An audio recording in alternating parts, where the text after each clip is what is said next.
Hello, Bill. Good morning, Matt. Welcome to the DMZ, everybody. Welcome to the City of Brotherly Love DNC Convention edition of the DMZ show. I don't know if we've ever been at a convention at the same time. This is your first Democratic convention, am I right? It is. It is my first. It's my third. Cleveland was my third Republican convention, and this is my first Democratic convention. So have you been in the streets? Are you holding a giant Bernie puppet? How are you spending your time?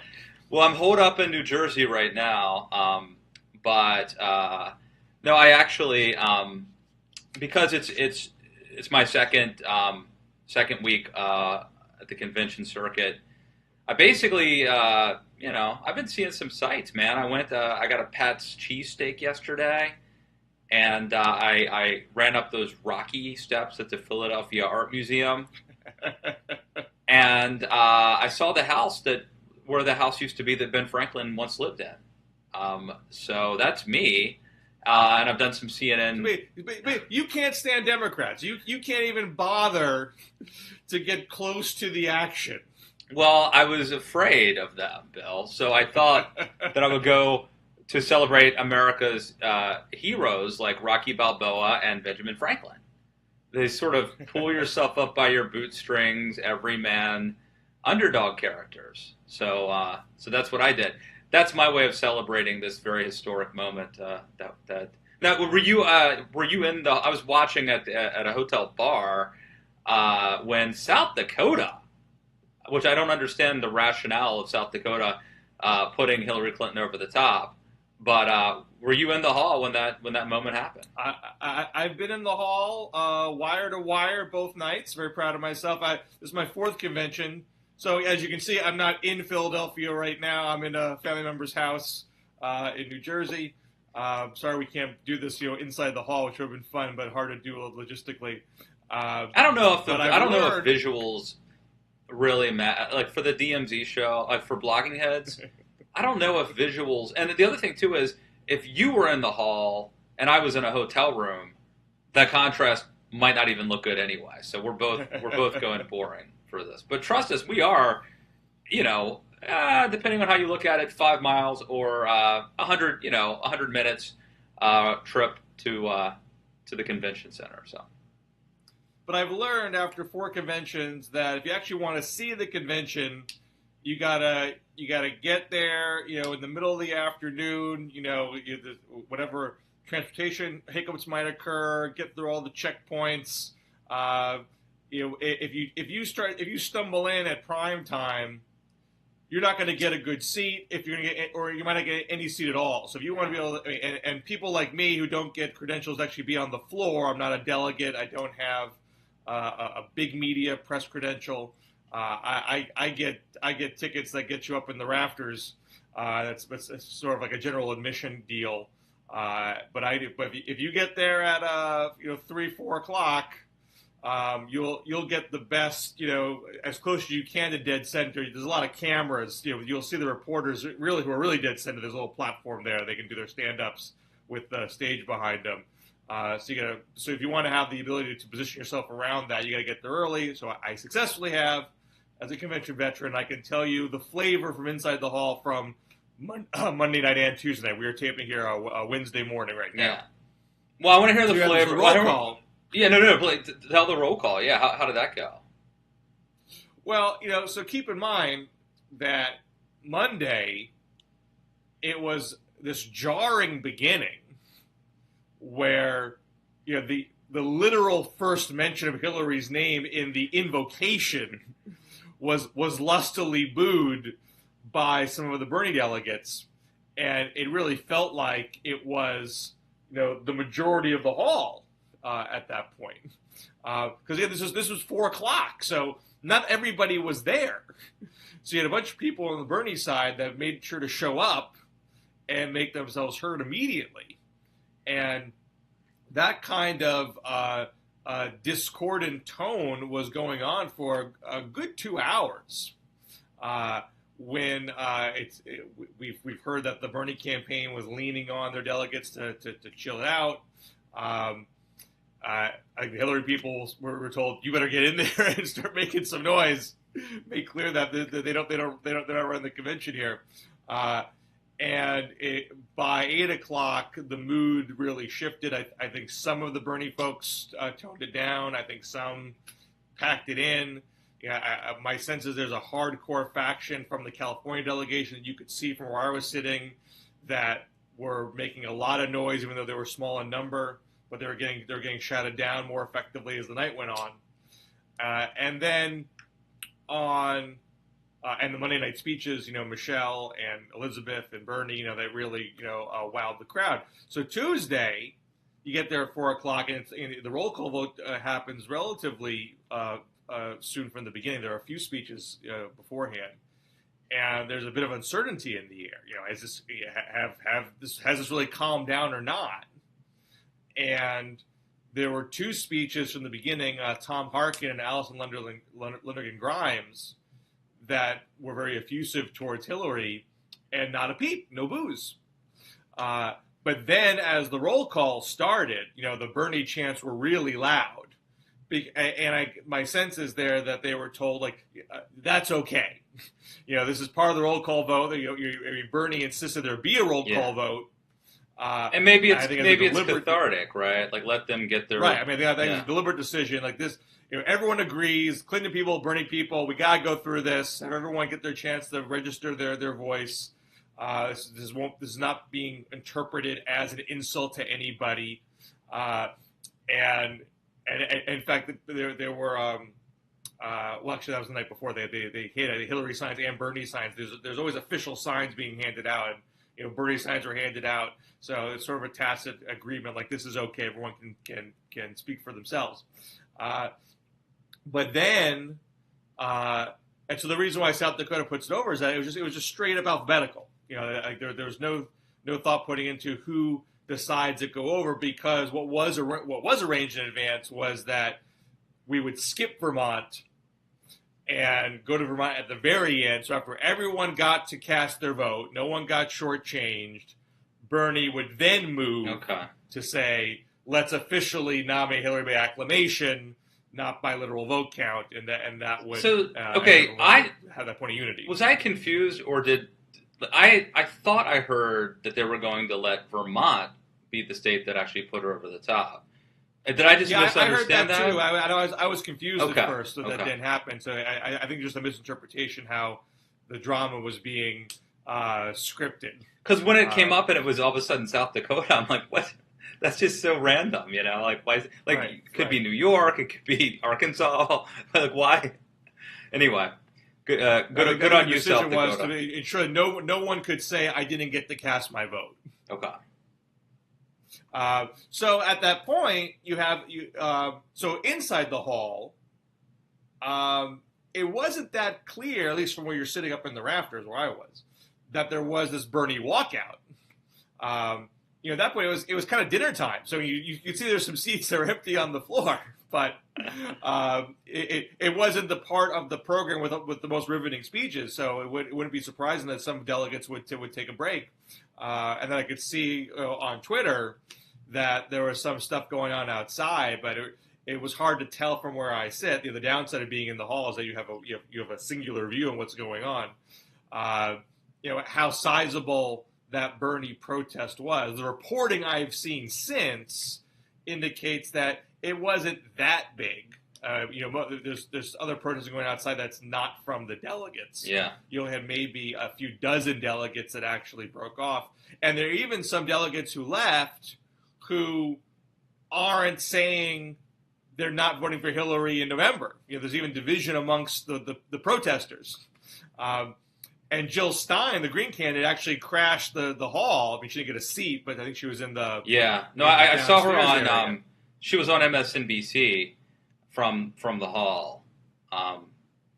So getting some attention. And there's some debate that broke out amongst the Bernie protesters whether Jill should even be there. So, my sense is that none of it is... It's a pretty small faction who are really being bitter enders here. You have maybe tens of thousands outside the hall who are protesting, but to put that in perspective, you had a 500,000 protesters on the left at the RNC convention in 2004, which did not stop George Bush from getting reelected.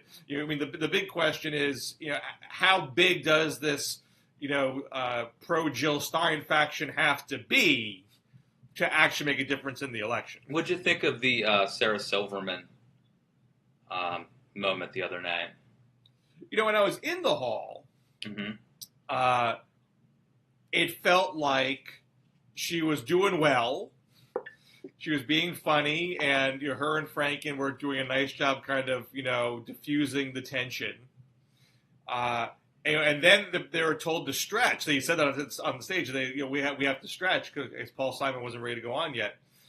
And that's when Silverman blurts out, to the Bernie or Bust folks, you're being ridiculous, which first got an enormous positive response from the Hillary majority, but then started a very loud Bernie chant. And so my immediate sense was, well, she stayed on the stage a little bit too long. But considering that ever since that point, the crowd was almost unanimously for Hillary, I actually feel that was a very big turning point moment where, before that point, you have the sense that lots of speakers were trying to solve this problem in different ways. They're kind of throwing the kitchen sink at it. The former Denver mayor, Wellington Webb, was like, they both deserve our cheers. And I forget some of the other folks, but people were trying to hit at it at different angles. And then for Sarah to kind of just put it out there in the most blunt way possible, I think was one cathartic for a lot of folks. And I think even amongst some of the Bernie people, just correct that this is by definition ridiculous. We all know that Hillary has the most delegates. Bernie's endorsed. We all think Trump is insane. There's really no logical reason why you would do this now. And I think it kind of put them in their place, quite frankly. And I think. So, let me ask you this. So, but Bernie's supporters do have some big differences with Hillary, and it was just recently Terry McAuliffe suggested that Hillary might want to just fix TPP and then support it. Right. So I don't know where I'm going with this, but the ridiculous thing could be condescending to people who believe that there are big differences and that Hillary has been for some bad things. Well, I'm sure it does. I think there is there is an actual Bernie or Bust faction, or now I think being saying Bernie or Jill, never Hill. I think that chant's been going around. I haven't heard that one yet. I think that's a real faction. I would not be surprised if Jill Stein did as well, or Nader, in 2000. With the one caveat that I think she's not well financed, so she might have a hard time getting the message out. But just in terms of that, the energy level that is currently there, it's there. It's a real thing.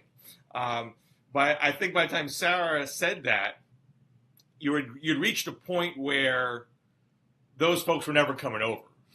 And I think I think she drove a wedge within the Bernie group to say, okay, you're either on this side of the line or that side of the line. I don't know. I don't think she pushed somebody on the bubble, on the fence of that line, into the Jill Stein camp. I think these are folks who are already gone. They came here never planning to get on board, never going to get on board. Many of these people are not Democrats at all. Cornel West, for example, who I don't believe is here. The fact that he endorsed Jill Stein after Bernie endorsed Hillary just reveals the fact that he was just never going to be a Democrat in this election. So that's why I'm not saying you could be right, because there is an inherently condescending element to that. The question is, did you lose somebody that you could have otherwise have gotten?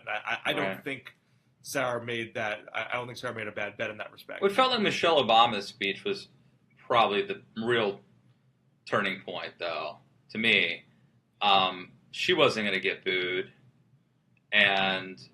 Well, I mean, this is one of the things that maybe you couldn't tell from on TV, I don't know. But in the hall, there was one point in Michelle's speech, I think when she made a Hillary mention, when the California delegation started to do a Bernie chant.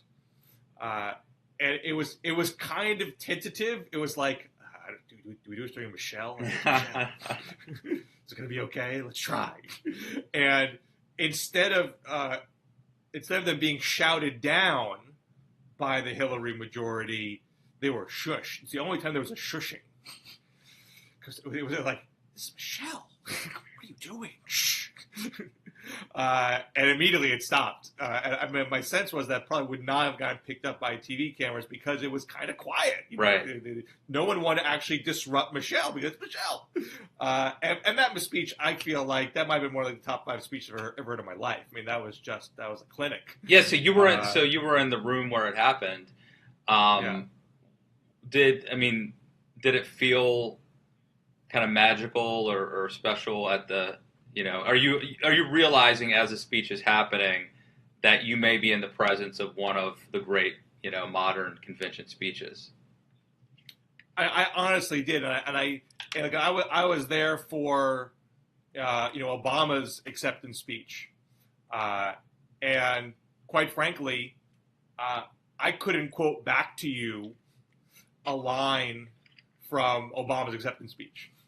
Obviously it was a big moment in history, but and I think there were certain lines that nodded to the historical element of that. But by and large, it was more of a traditional convention acceptance speech, most of which in history most of us don't remember. Those are actually not the greatest speeches of all time. And Michelle talking about the historical arc between a country founded on slavery and a White House built by slaves and living in it and seeing her children play in it, and then paralleling that between her daughters taking for granted that a woman could be president because of the Hillary campaign, which was this extraordinarily bitter campaign between the Clintons and the Obamas in 2008. And so for Michelle to be that magnanimous about Hillary's historic march here, that was extraordinary.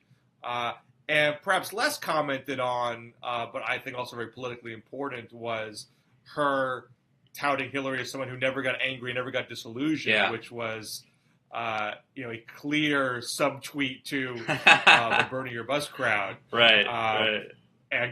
But was enormously appreciated, in the hall. It just was.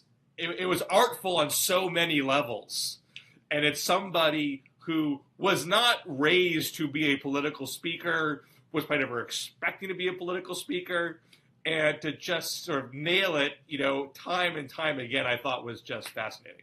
Yeah, she's really good at it. It's not luck. It's not that.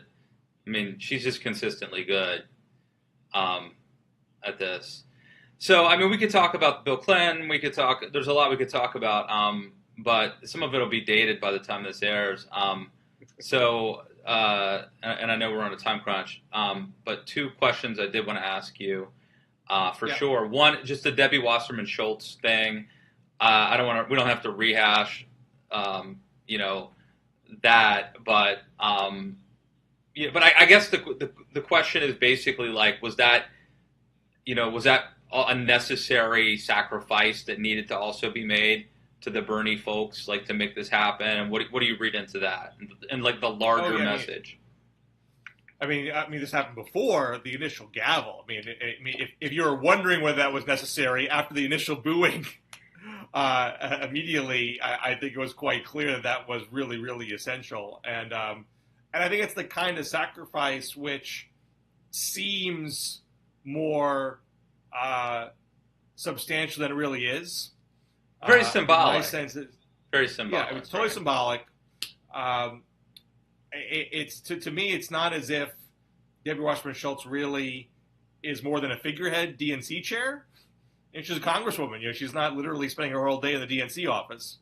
And It's not like it changes the outcome of the primary. She probably would not have been DNC chair past January anyway, because new president comes and usually picks the and the DNC WikiLeaks do not specifically implicate her.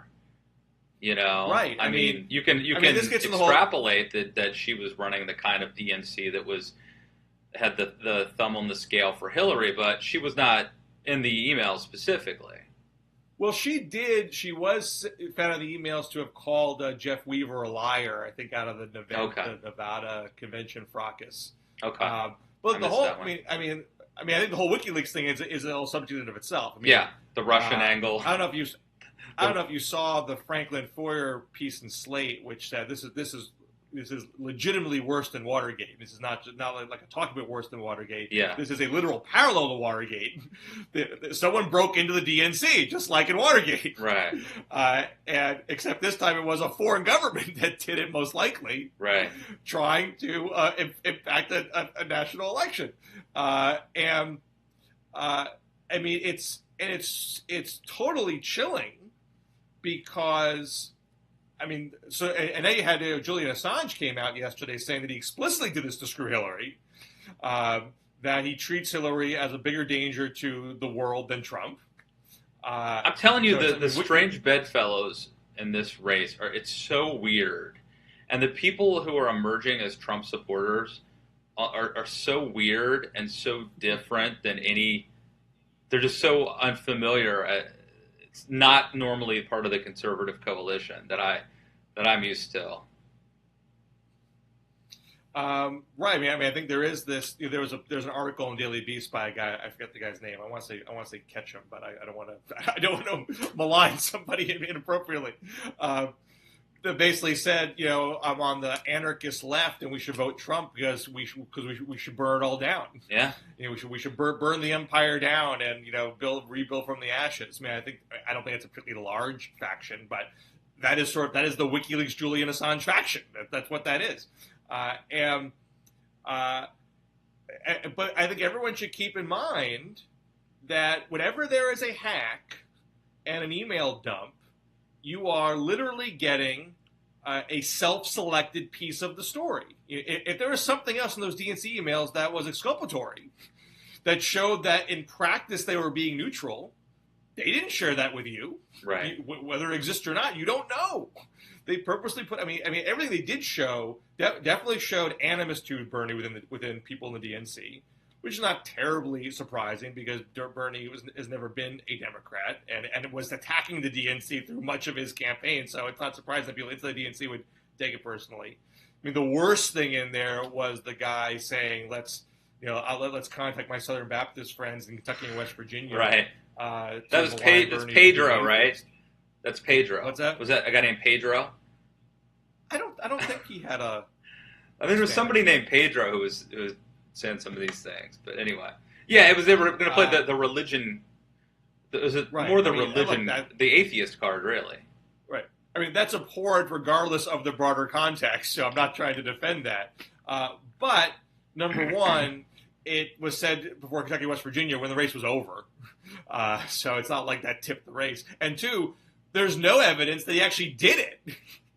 Obviously he was blowing off some steam. Maybe he did. I can't say that he did not do it, but the email itself doesn't tell you what actually happened in Kentucky and West Virginia. Right. And that's the problem with these email leaks, that they literally tell you just a piece of the story.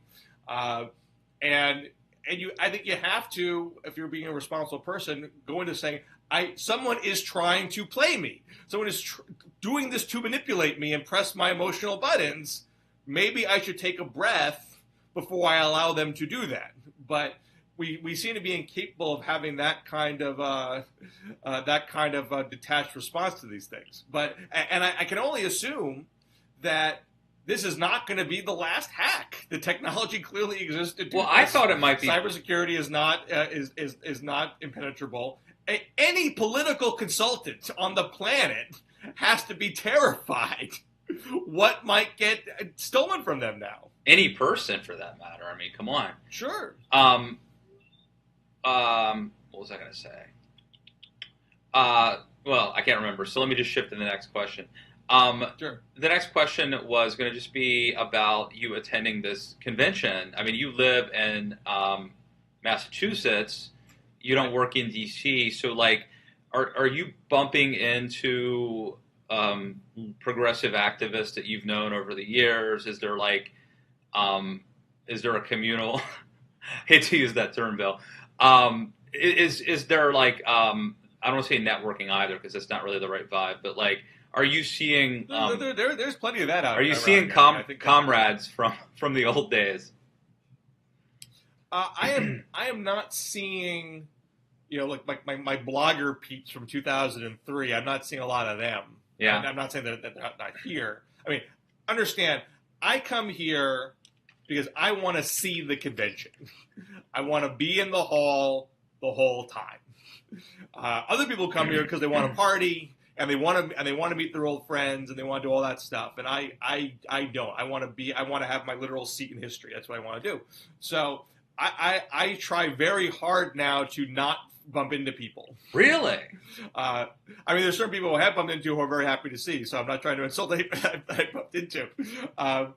But you're not going out to happy hours or parties, or the meetups. Well, for example, I went to a dinner, an off the record dinner put on by Republicans here. They're actually having a counter thing, every day they're holding a press conference, and so I went to one on the record Republican event in Philly. It's interesting. It's a venue where apparently Rocky V and The Wrestler were filmed, and there's like MMA, fighting, whatever, kickboxing, whatever that is,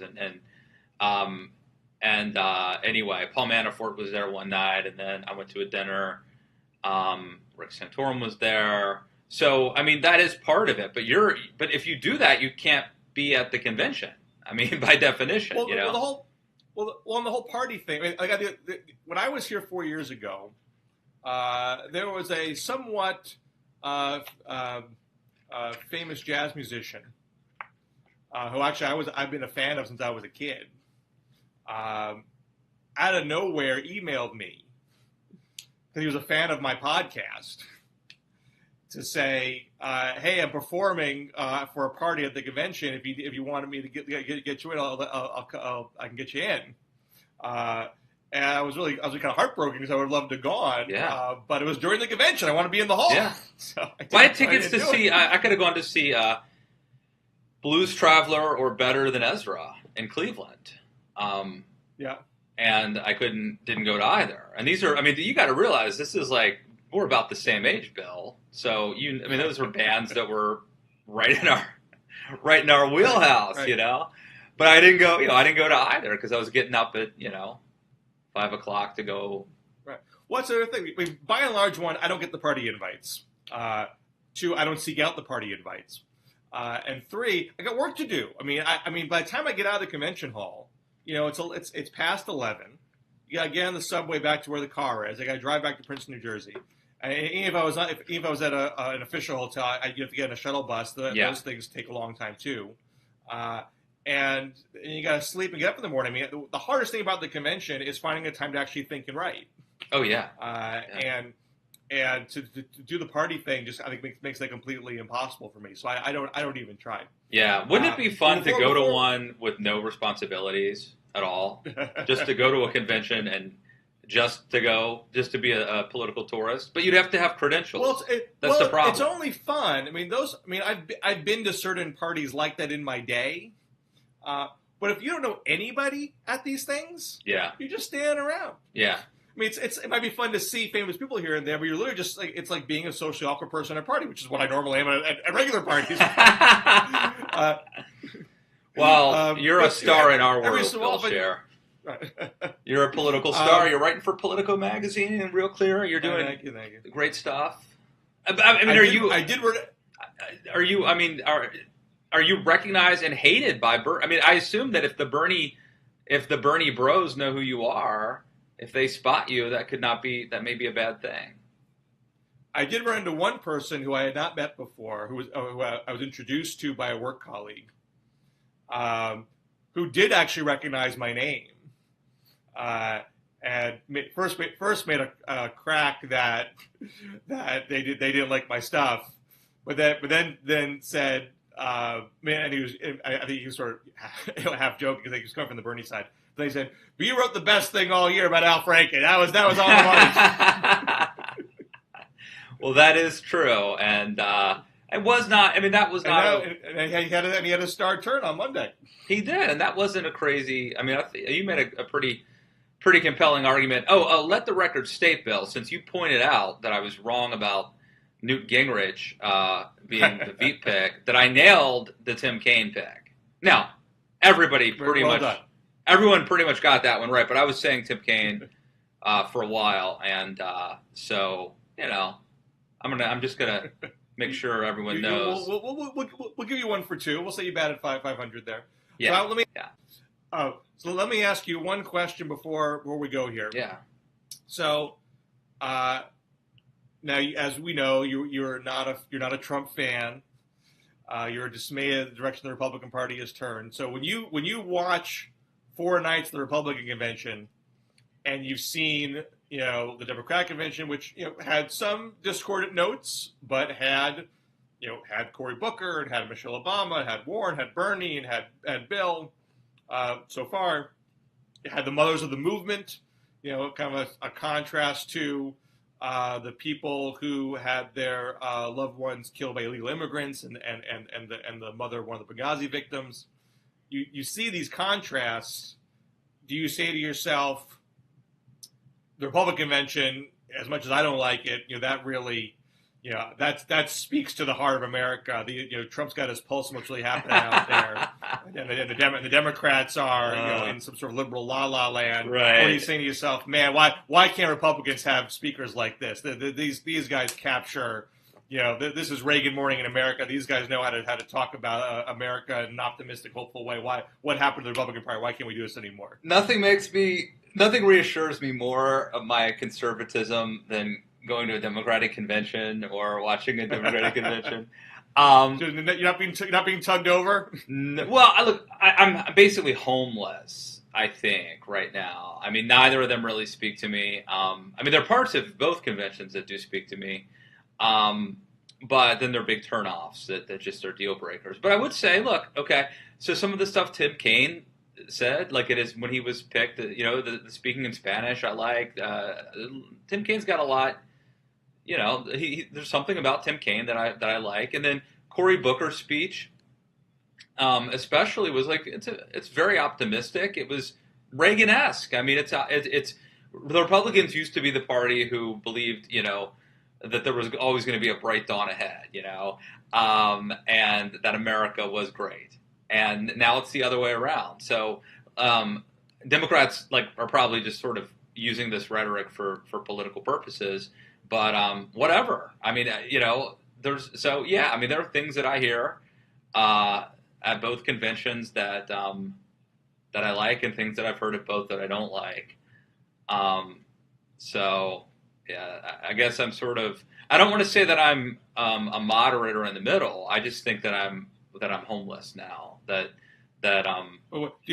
you have a sense of how you think the country will react to both of these things, or do you think the country doesn't watch? Only the bases are watching, and the middle's not even paying attention. What I think is really interesting or possible is I think it's possible that. See, I think that the Republican parties.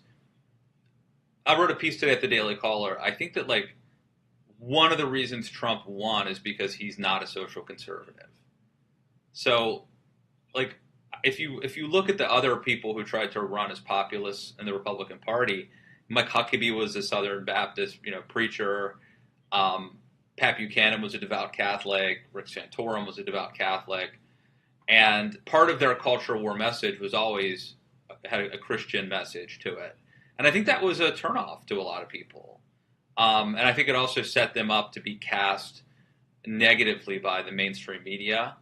But Trump is the first Republican that I know of to run. Now, he's a celebrity, too, which is sort of part of the story.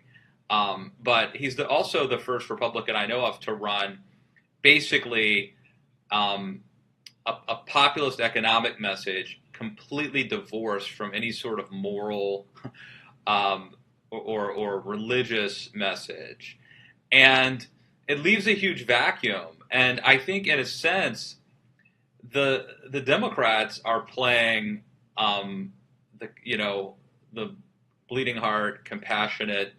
Look at this ad that Hillary's running right now all the time. I'm seeing it multiple times an hour, where it's just like Donald Trump talking, and there's like little kids watching Donald Trump talk. Right. And it's like it's a conservative message that like children shouldn't, what are we teaching our kids, like these bad values. So I think that yeah, that's an interesting phenomenon. We'll see how that shakes out. Yeah, I have a piece of Real Clear Politics this week. By the way, just to plug my stuff, I had a bunch of pre-convention things. I have a Politico piece called one called "The Left Gets Kane," talking about how the left will react to the Tim Kaine pick. Did you title that? That's a good title. Or did they do that? I think I did that one actually. I like that. But which is a bit harsh, because I don't think it means that the left is completely out in the wilderness, or that Tim Kaine is this big conservative. But yeah, I'm learning how to write a headline. And I had one called "Can the Dems Truly Unify?", which talked about the '92 and 2000 conventions and how they had actually their struggles to unify the party, and how there's a lot of parallels between what's going on then and today. But I also had a piece of Real Clear Politics called "Clinton Aims for a Landslide," which I got a bunch of angry conservative reaction to, or angry/mocking. How crazy am I to talk about landslide when the polls are so close? And if you read the piece, I'm not saying she is going to get a landslide. I'm saying when you look at her rhetorical choices, like with that ad you're talking about, with the kids, she is not hugging Bernie solely. I mean, she's obviously been doing a lot of nods in his direction to keep the left inside the tent. But there's lots of other messaging going on that is contrasting herself to Trump, less on ideological grounds. Well, and Bill, you more on brought stability up and decency grounds. The Warren Harding return to normalcy? Yeah, I wrote that back in May. I mean, she's the normal. It's all part of that same, it's all part of that same strategy, where she's trying to get as much anti-Trump Republican constituency as she can, and that's basically a play to get to 55% or more. That's not a 51% strategy. So that's my only point, that she is trying to win big. And not trying to have a relatively narrow, strictly ideological victory, which I think has it's somewhat of a risk. I mean, you could think people can see trying to be all things to all people, and no one comes around. But if it does work, it has governing implications. You're building a very a broad but thinner coalition, which has implications to how you actually govern. Indeed. All right, man. Well, enjoy the city of brotherly love. Eat some cheesesteaks. Thank you. And be part of history there, man. You're going to, it is something, we talked about this before, about how my son is kind of nominally supporting, my 5-year-old, is sort of nominally supporting Hillary Clinton.